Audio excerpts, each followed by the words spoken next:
like to invite the gorgeous Jordan Finlayson. Now, Geordie rose to fame after the hit season on Beauty and the Geek TV show and just missed the prize, but found a genuine geeky love interest on the show. She's a full-time model, very experienced in promotional and beauty work, having won several contracts with Chico and Makita to become the brand ambassador. Among her skills in cheerleading for the NRL Sharks and our very own NBL Sydney Kings, Jordan is highly sought after for modelling promotional work. Jordan Finlayson. And I can back you. Thank you. I am a short model.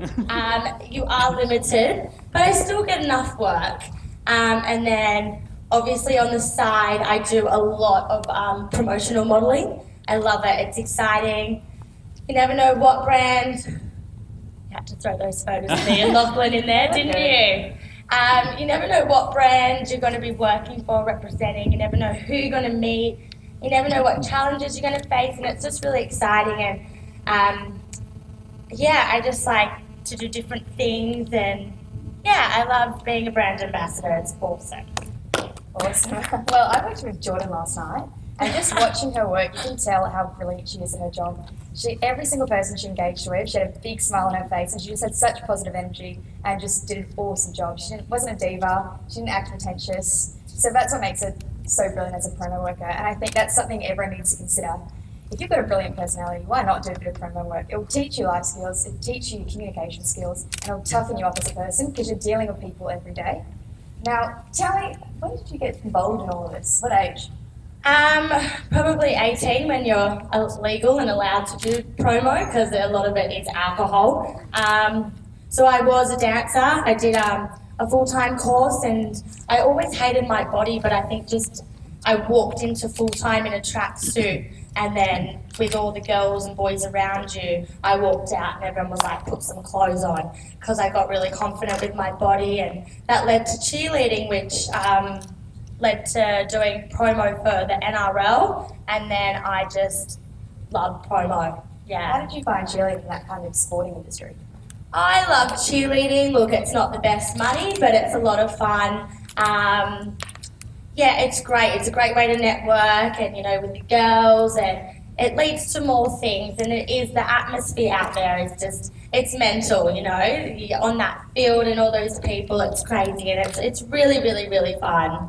And that's quite interesting you bring up. You can meet camera people directly, because I don't know if any of you have tried to get in contact with people from TV stations. Has anyone tried? So it's impossible. Oh my goodness. I won't say impossible, but it's hard, yeah. You have to call up the people on the phone line and be like, oh, I'm actually doing a business service with them, I'm actually cleaning your floors at the moment, can I talk to someone? You have to make it a lie to get in contact with those people. So you being in the same room as them, that's pretty good, and that kind of teaches you guys you can take lots of steps to get into this avenue. It could be cheerleading, it can be promo, it doesn't have to be directly there.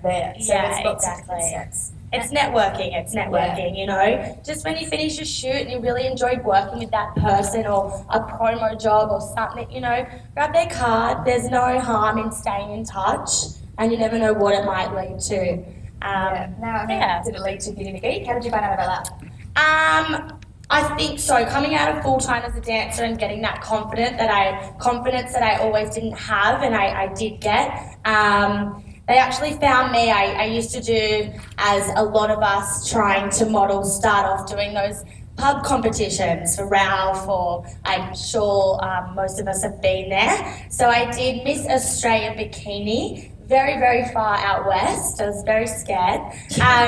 So I didn't place, I have placed, I've never won a comp, but I won Miss Personality. And one of the directors from Beauty and the Geek was there, and I got interviewed, and then I got interviewed again, and then I was the reserve. I didn't even get in, and then I was partying up all night, and I got a phone call at 7 a.m. in the morning, pack your bags, we're coming to get you. One of the girls has dropped out, you're coming to the match, and I hadn't slept.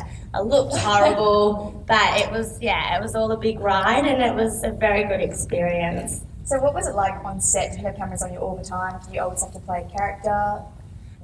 You did. They are always there, but you just don't think at the time I'm going to be on TV. It goes. You don't think. You're just so excited to be there and be a part of it, and be in an environment with these boys that you like, yeah, we were surrounded by it at school and, you know, but just to be stuck in this and you're so different. So it was cool, but you don't think, oh, I'm on TV like every 2 seconds. You just go with the flow, and then when you get out, you're like, oh crap, what have I done? This is going to be on national TV. No, you did well. You looked awesome on TV. Now, also, was there many competitive girls there? Was it kind of bitchy or one for oneself kind of thing?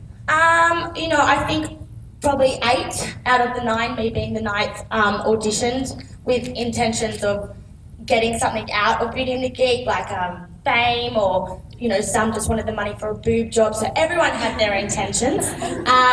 I didn't plan on going it, so it was kind of just it just happened. So I didn't really have any intentions. I just embraced everything as it came, and it was just so much fun. And then, you know, I'm quite physical, and I think that's why I didn't get in at the start, because I'm a little bit sporty, and I won a lot of the challenges, so they couldn't really kick me out if they tried. And then I started kissing one of the geeks, so they really couldn't kick me out if they tried. So yeah, but TV it can be hard, as Bryden will know too. Reality, it's not easy. It's not what you think it is. I struggle to watch reality TV now because I'm like, they made them do that. That was real. Like, it's just, yeah, but it's a great experience in the end, and I'm very thankful that I did it. And coming out of that show, did you get any opportunities arise for you? Or? Yes, no, I think yes, it gave me the fan base and stuff that I need to keep myself out there. I wouldn't say, oh, I landed this job or this commercial because of that. No, I still work very hard, and I'm still doing exactly what I was doing before. So the dancing, the cheerleading, the promo. So I do a lot of promo, and promo is great, and it's a good thing to have. Obviously, it's really hard to be a full-time model. So promo is just a good thing to have on the side for extra money. And most of the girls I do promo with are doing law degrees at uni, so they just do that for extra cash. So it's good money. Yeah, it is, and it's fun, and yeah. It's good. And you've been involved in Miss Chico, was it? Yeah, I won Chico Chic 2013. That was very fun, and I would suggest for all of you to apply, because they want your, you know, your natural girl next door, all heights, and yeah, it was a really good year. Awesome. Well, is there anything else you've been involved with this year that you can share with us? Because I am talking about promos, maybe we'll just talk a little bit more about promo. So pretty much you just need a good headshot. You could find a photographer that will probably shoot this free of charge, or if you want to pay. I paid for my first headshots at Blueprint Studios, and I still use them to today because I still look exactly the same.